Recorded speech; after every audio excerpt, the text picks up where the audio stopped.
지난 주일은 우리 한소망교회의 창립 34주년이 되는, 그래서 하나님께 기뻐하고 감사하는 예배를 드렸던 주일이었습니다. 이 34주년을 맞이하면서 우리 교회학교 드림 어린이와 청소년 교회에서는 100일장이 있었습니다. 삼행시, 오행시 짓는 100일장이었어요. 우는 한소망 삼행시였어요. 운을 한번 띄워줘 보시겠습니까? 한 달 만에 살 빠진 줄 알았지? 소곱창 먹고 잤잖아. 망했어 다이어트. 이런 작품이 있어요. 또 의미 있는 그런 작품도 있습니다. 운을 한번 띄워줘 보세요. 한소망교회 가면 소망이 가득하고 망가진 마음도 깨끗하게 고쳐져요. 어린아이의 동심이 또 믿음이 보이는 그런 작품입니다. 청소년 교회는 이런 작품이 있었어요. 오행시입니다. 한소망교회. 오늘 한번 띄워줘 보세요. 한 걸음씩 주님 따라가면 소리 없이 다가오는 은혜, 망설임 없이 내딛는 믿음의 발걸음. 교회는 내 삶의 중심이고 회복의 시작이다. 이거 박수 한번 보내야 돼요. 너무 제 마음속에 와닿는 구절은요, 망설임 없이 내딛는 믿음의 발걸음. 망설임 없이 내딛는 믿음의 발걸음, 이 부분이었어요. 하나님께서 하란 땅에 있었던 아브라함을 부르십니다. 그리고 하나님의 그 놀랍고 원대한 꿈을 이 아브라함에게 전해줍니다. 아브라함을 택하셔서 아브라함으로 하여금 복을 누리게 하십니다. 하나님께서 약속하신 복은 세 가지였어요. 첫 번째, 너로 하여금 큰 민족을 이루겠다. 두 번째, 너의 이름을 창대케 하리라. 세 번째, 너로 하여금 이 땅에 있는 모든 민족이 그 복을 누리리라 하시는 그런 말씀이었어요. 너무나 엄청난 복 아니겠습니까? 세상이 약속하고 또 세상에 주겠다고 하는 그 복과는 전혀 차원이 다른 엄청난 하나님의 꿈이요 또 하나님의 복입니다. 이 복을 보면요, 아브라함 세대만 누리는 복이 아닙니다. 아브라함의 자자손손이 누리는 복이고요, 그리고 아브라함의 가정만 누리는 복도 아닙니다. 그 아브라함이 누리는 복으로 말미암아 땅에 있는 모든 민족이 함께 그 복을 누리겠다 하시는 말씀 아니겠어요? 이 엄청난 복을 받게 된 아브라함, 하나님의 그 놀랍고 원대하신 꿈을 펼쳐내게 되는 이 아브라함, 하나님은 왜 이 아브라함을 택하셨을까 궁금해집니다. 아브라함이 특별한 사람이었습니까? 그렇지 않습니다. 아브라함은 너무나 평범한 사람이었어요. 어떻게 보면요, 아브라함은 허물투성이였습니다. 하나님의 말씀에 보니까 아브라함은 자기 살고자 하여 아내를 누이라고 속이는 그런 겁쟁이였어요. 아브라함은 하나님의 말씀을 끝까지 믿지 못하고 자기가 하나님의 약속하심을 이루려고 엉뚱한 계략을 꾸몄던 그런 사람입니다. 아브라함은요, 가정에 문제가 많은 사람이었어요. 자녀들의 분쟁이 있었던 그런 가정을 이끌고 가는 한 가정이었어요. 우리와 너무나 같은 평범한 사람이었습니다. 아니, 우리보다 못한 그런 사람이었어요. 그래서 더 궁금해집니다. 왜 하나님께서는 아브라함을 택하셨을까? 왜 하나님께서는 하나님의 이 원대하신 꿈을 아브라함의 인생으로부터 펼쳐내기를 원하셨을까? 이렇게 평범한 사람, 이렇게 볼품없는 사람을 하나님께서 택하신 이유가 무엇일까? 하나님의 말씀을 살펴보니까요, 느헤미야 9장 7절에서 8절 말씀에 하나님께서 아브라함을 택하셨던 이유를 명확하게 밝히고 있어요. 그 말씀을 우리 같이 한번 소리내어 읽어보기를 원합니다.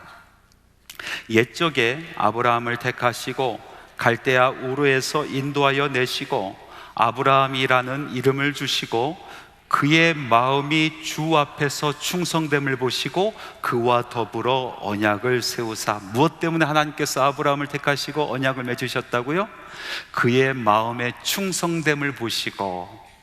여기서 이 충성이라는 단어를 살펴보니까요, 히브리어 원어로 아멘이라는 단어입니다. 우리가 너무나 잘 아는 단어, 우리가 기도를 마치면서 하는 단어 아멘, 찬양 가운데 우리가 아멘이라고 화답을 하고요, 하나님의 말씀을 들으면서 마음에 감동이 있고 동의가 되면 아멘이라고 이야기하는 바로 그 단어 아멘입니다. 아멘. 이 아멘이라는 뜻은요, 확실하다, 견고하다, 흔들리지 않는다, 믿을만하다라는 그런 뜻을 가지고 있는 것입니다.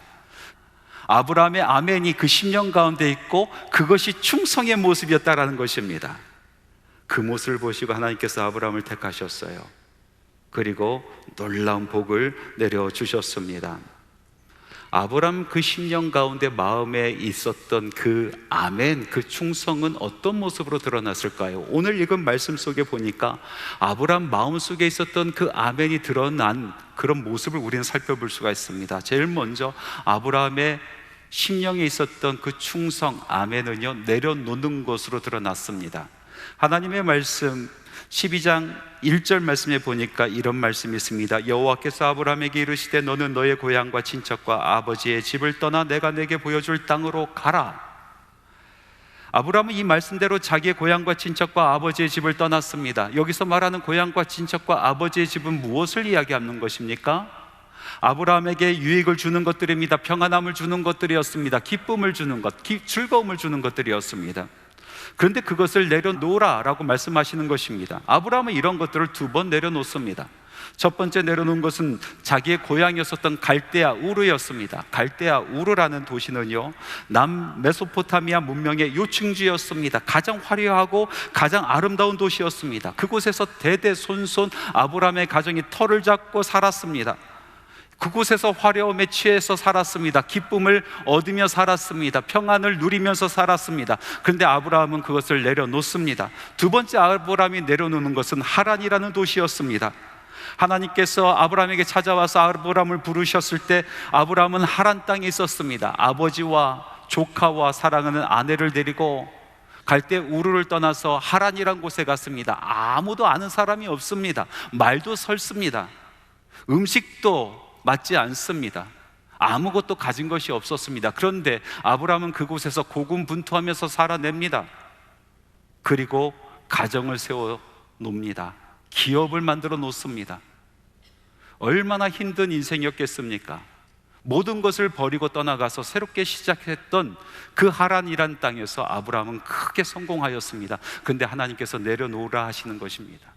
아브라함은 그것도 내려놓습니다. 내려놓는 것, 여러분, 그것은 쉬운 일이 아닙니다.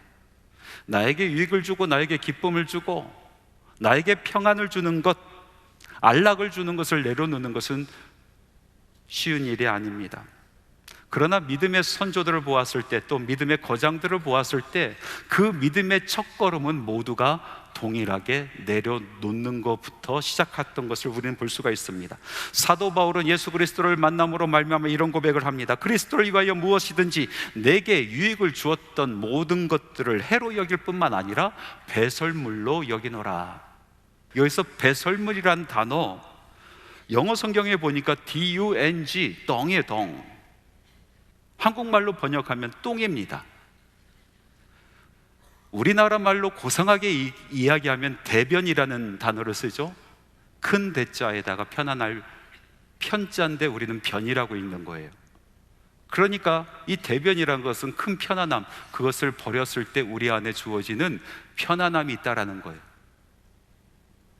산속에 있는 불교의 사찰을 가보십시오. 화장실에 이렇게 써놓았습니다. 해우소, 근심을 푸는 장소라는 뜻이죠. 근심을 푸는 곳. 우리 안에 이 대변을 갖고 있다라면요, 우리는 근심에 쌓이는 것입니다. 이것을 배출해내지 않으면, 이것을 버리지 않으면요, 우리는 불편한 거예요. 나만 불편합니까? 주변에 있는 모든 사람이 불편하는 거예요.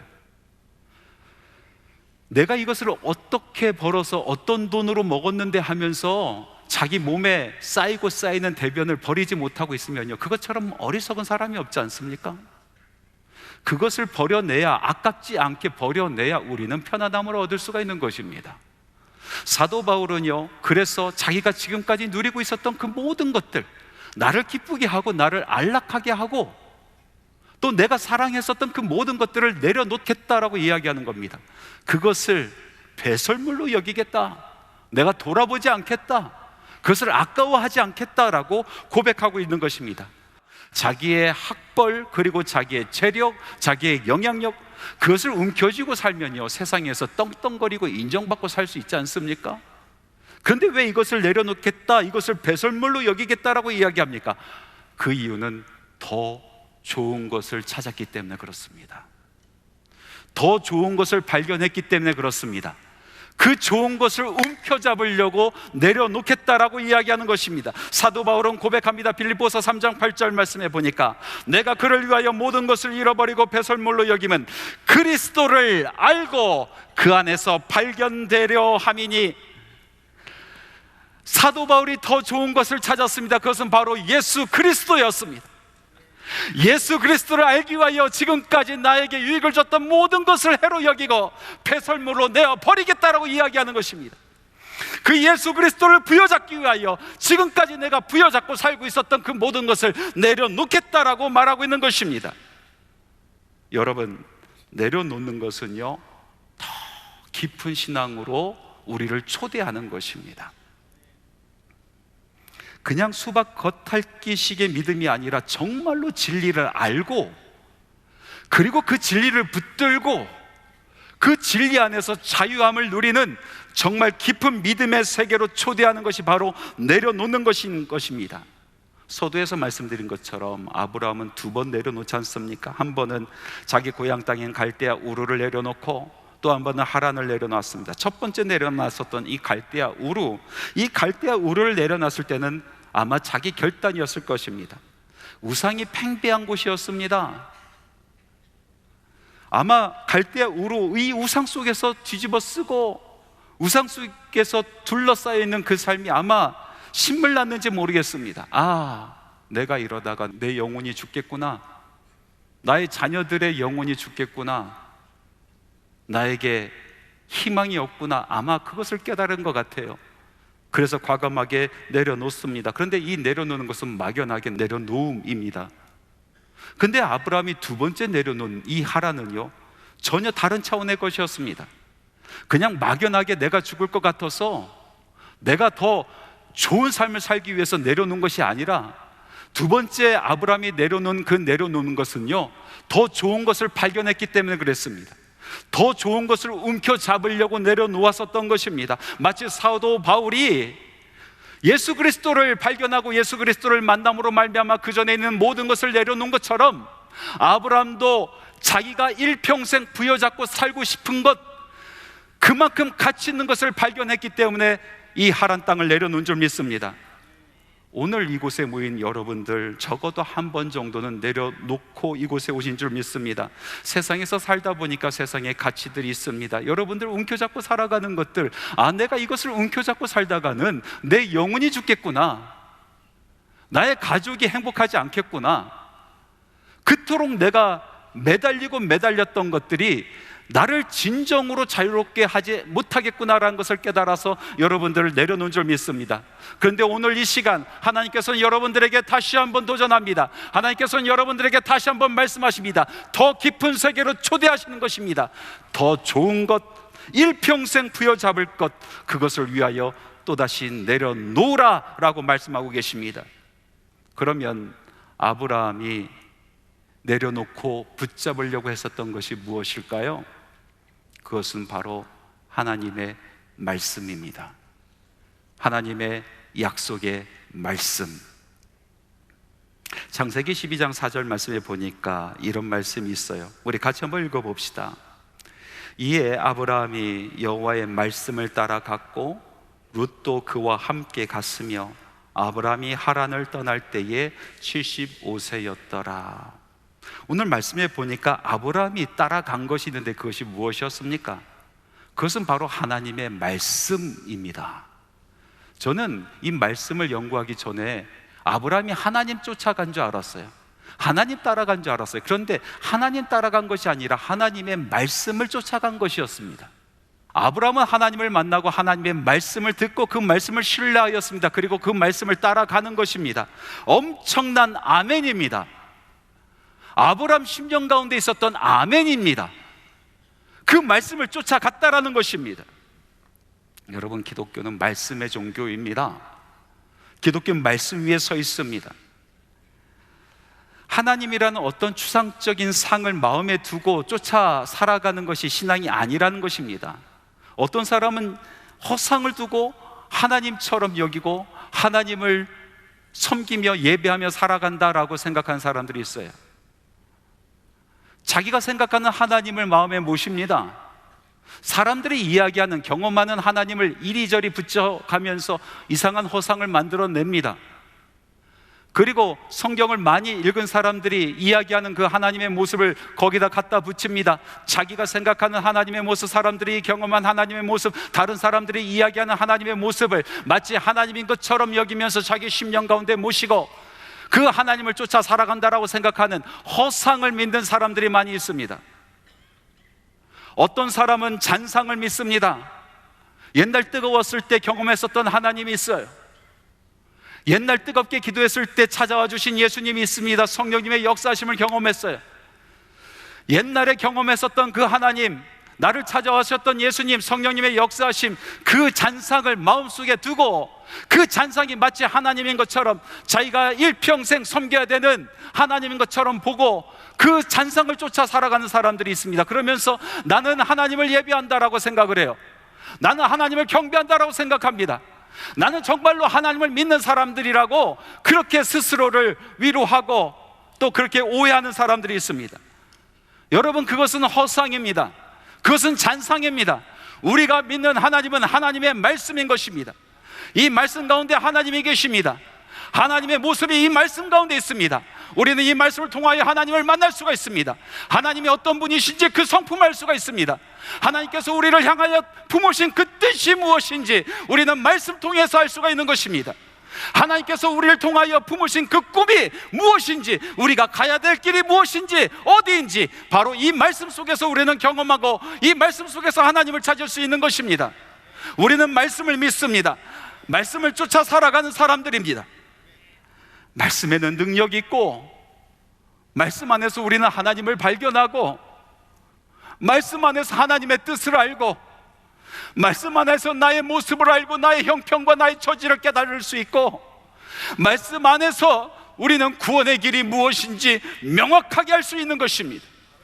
그래서 우리는 말씀을 믿습니다. 우리는 말씀을 붙들고 살아가는 것입니다.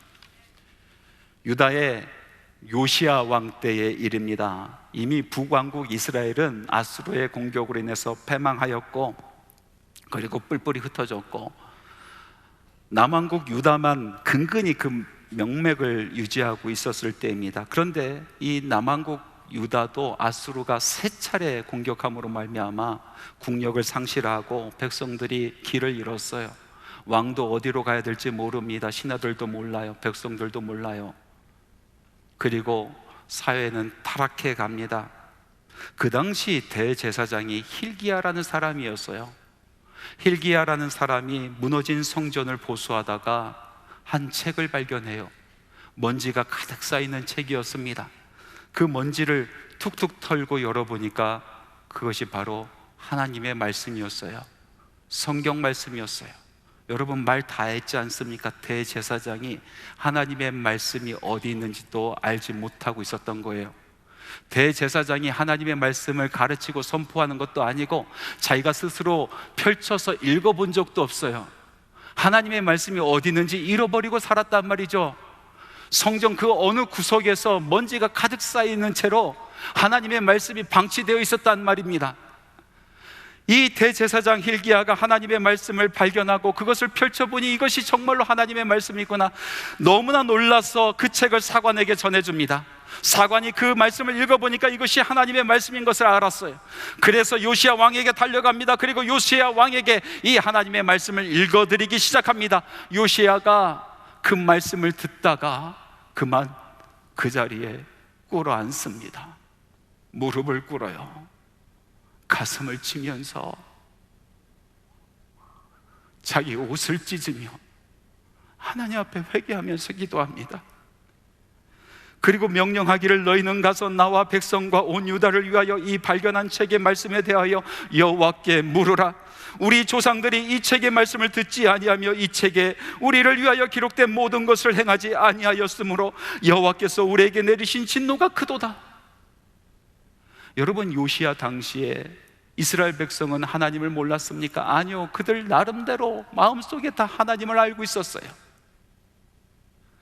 그때의 성전이 없었습니까? 아니요, 정말로 화려하고 아름다운 성전이 있었어요. 그때 예배가 없었습니까? 아니요, 절기마다 때마다 모여서 예배를 드렸습니다. 그러나 그들은 알지 못했습니다. 왜 하나님의 백성이, 하나님의 자녀들이 이런 꼴을 당하고 살아가는지 그들은 알 수가 없었어요.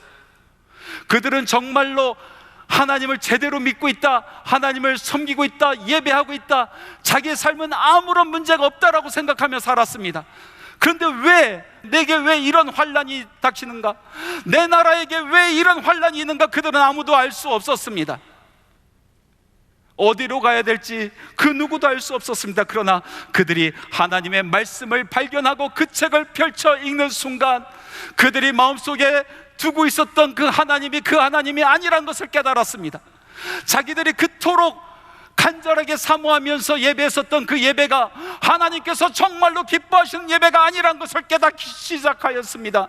자기들은 아무런 문제가 없이 살아간다고 생각했는데 하나님의 말씀을 펼쳐 읽는 순간 자기의 삶이 어떤 삶인지 깨닫기 시작하였습니다.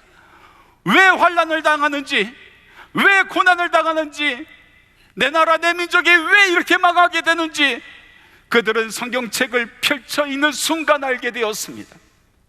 하나님 말씀 속에 길이 있습니다. 하나님의 말씀 속에 응답이 있는 것입니다. 오늘 우리가 살아가는 세대를 보면은요, 우리는 말씀의 기갈 속에 살고 있다라고 생각이 듭니다. 아모스 8장 11절 말씀에 이런 말씀이 있습니다. 주 여호와의 말씀이니라. 보라, 날이 이를지라. 내가 기근을 땅에 보내리니 양식이 없어 주림이 아니며 물이 없어 가람이 아니요 여호와의 말씀을 듣지 못할 기갈이니라. 우리들의 영혼이 공허한 것은, 우리들의 삶이 공허한 것은 이 세상에 즐겁게 놀거리가 없어서 그런 것이 아니라 하나님의 말씀이 우리 안에서 살아있지 않기 때문에 그렇다라는 것입니다. 우리 영혼이 그토록 배가 고픈 것은 우리 주변에 먹을 것이 없어서 그런 것이 아니라 정말로 생명의 떡이 되신 하나님의 말씀이 우리 안에 살아있지 않기 때문에 그렇다는 것입니다. 우리의 영혼이 이렇게 목마른 것은 우리 주변에 마실 물이 없어서 그런 것이 아니라 생수 되시는 우리를 살리시는 하나님의 말씀이 우리 심령에 흐르지 않기 때문에 그렇다는 것입니다. 어떤 사람은 이렇게 반문할 것입니다. 아니 목사님, 말씀의 기갈이라뇨? 지금은 말씀의 풍년 아니겠습니까? 풍성한 시대입니다. 우리 핸드폰으로 얼마든지 말씀을 들을 수 있습니다. 골라서 들을 수 있습니다. 좋은 말씀만 쏙쏙 뽑아서 들을 수 있습니다. 내가 원하는 시간에 들을 수 있는 그런 시대, 말씀의 풍성한 시대 아니겠습니까? 그렇게 반문하신 분도 계실 겁니다. 그런데 여러분, 다시 한번 묻습니다. 홍수 때 가장 귀한 것이 무엇입니까? 그것은 마실 물입니다. 홍수 때 마실 물이 없는 것입니다. 말씀의 홍수 때 마실 말씀이 없는 것입니다. 찾지 못하고 있는 것입니다. 여러분, 말씀을 읽으셔야 됩니다. 묵상하셔야 됩니다. 주야로 그 말씀을 씻고 또 씹어야 되는 것입니다. 하나님의 말씀을 대언하여 선포하는 이 말씀은 하나님의 말씀으로의 초대인 것입니다. 여러분, 그 초대장을 읽어도 그 말씀의 풍성함을 누릴 수가 없는 것입니다.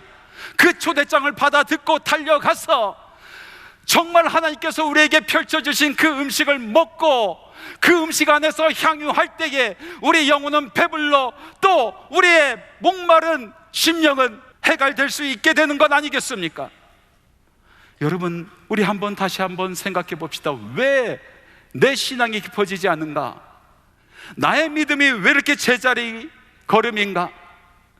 내 영혼을 보았을 때 마귀들이 나를 가지고 장난치고 놀다가 내가 쓰러진 것을 보고 이젠 쳐다도 보지 않는 그런 초라한 모습, 나는 왜 이런 모습으로 살아가는 것인가? 왜 나는 하나님의 자녀고 하나님의 권세를 누리는 삶을 살지 못하고 이 세상에서 이리 치이고 저리 치이는 그런 인생을 살아가고 있는 것인가? 나는 분명히 하나님을 내 마음속에 모시고 있고 나는 그 하나님을 경배하고 찬양하고 예배하고 있는데 나는 정말로 하나님 뜻대로 살아가고 있는 것 같은데 왜 내 인생은 이 모양 이 꼴인가? 여러분, 한번 생각해 보십시오. 하나님의 말씀이 없기 때문에 그렇습니다. 여러분의 심령 가운데 하나님의 말씀이 강물처럼 흐르지 않기 때문에 그렇습니다. 하나님의 말씀을 먹지 않으면, 그 말씀을 주야로 묵상하지 아니한다라면 여러분, 하나님을 절대로 만날 수 없습니다. 하나님을 찾을 수가 없습니다.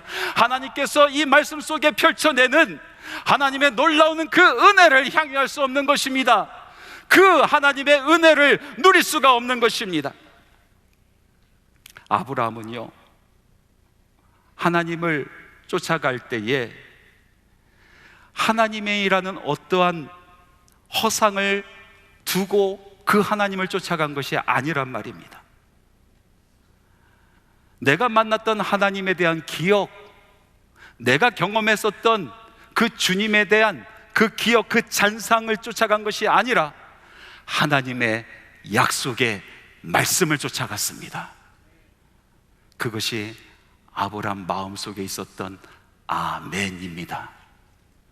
그것이 아브라함 마음속에 있었던 우리 하나님께서 보신 충성이라는 것이었습니다.